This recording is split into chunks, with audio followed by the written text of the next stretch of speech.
Hey everybody, it's Dr. Candice and Dr. Max from Advanced Physical Medicine, also known as APM Chiropractic. Today we're going to go over post-workout and yard work soreness and why that happens, how you can prevent it.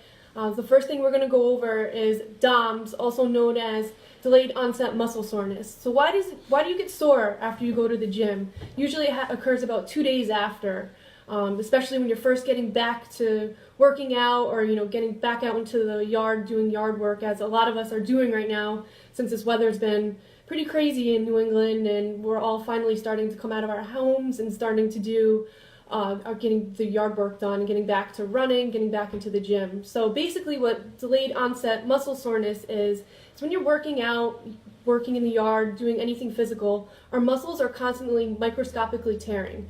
This is the way we grow, this is the way we get stronger. So then what happens is they microscopically tear, which causes inflammation, which in turn causes pain. Over time, these microscopic tears heal. Dr. Max is going to go over some techniques at the end of this that can help with some of that muscle soreness.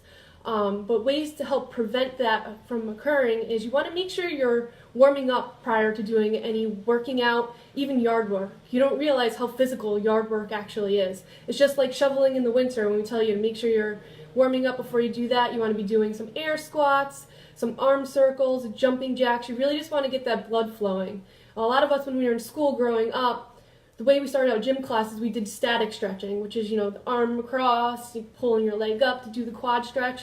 That's out the window. You're not doing any of that prior to working out or doing any yard work. You want to make sure you're doing the dynamic warm-up, where you, like I said, doing the air squats, jumping jacks, anything really to get that blood flowing, get the whole body warmed up. Once you're done working out or doing your yard work, that's when you want to do the static stretching. You want to make sure you're really stretching out those quads, hamstrings, calves, the arm across, like I said, just to really help realign those muscle fibers that got microscopically torn while you were doing the activity that you were performing. So Dr. Max is going to go over some other tips for you. So couple ways that we can prevent these things from happening, some of the DOMS, which is going to happen anyway, but how we can kind of prevent the more of the soreness or any kind of pain that may be happening is, first thing we're talking about is the 10% rule. So what's the 10% rule? That basically takes into account of what you're doing right now, and you're increasing it 10% each week as you go along. So say if you're running 20 miles per week, what you're going to do is you're going to increase it 2 miles per week if you want to increase the capacity. Same thing goes for any kind of, like I said, distance, weight training, anything like that. That's what you want to do. That gives the body the adequate amount of time to help heal up and recover faster and get stronger and have more endurance.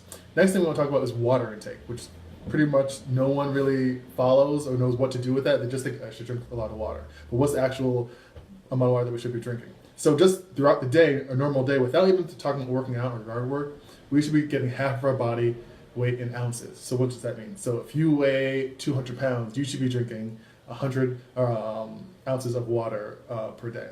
But when we work out or we do yard work, we should be increasing that a lot more. So before we work out or do yard work, we should be having 2 cups of water prior to that activity.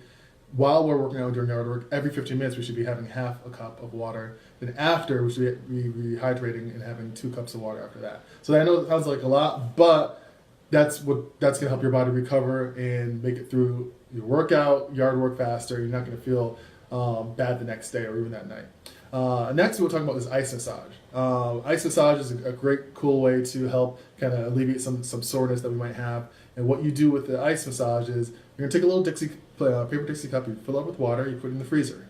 Once it's done freezing and you have a sore spot, usually this is really good for plantar fasciitis and shin splints and any other kind of tendonitis like golfer's elbow, tennis elbow. You actually take it out and you start rubbing it on the area. And what you're looking for is C-band. So what does C-band stand for? C stands for cold.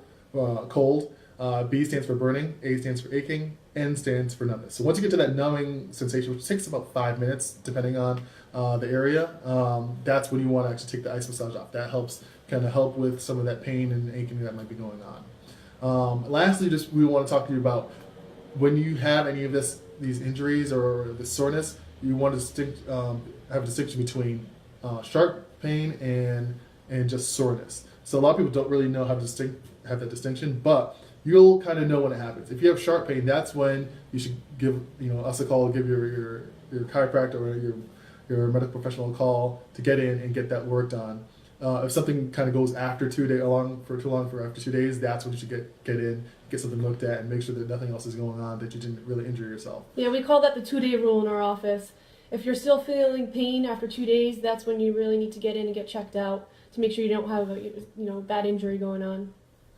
Yeah, so that's but that's what we want to talk to you about today is talking about that working out and yard work, that post workout soreness that people don't really know what to do about it and how to fix it. If you have any questions, don't forget to comment in the bottom. You can give us a call at the office, email us. We're here for anything you guys need. Yeah, Instagram, APM Chiro. Check us out. Thanks, guys. Bye. See you later. Have a good day, everyone.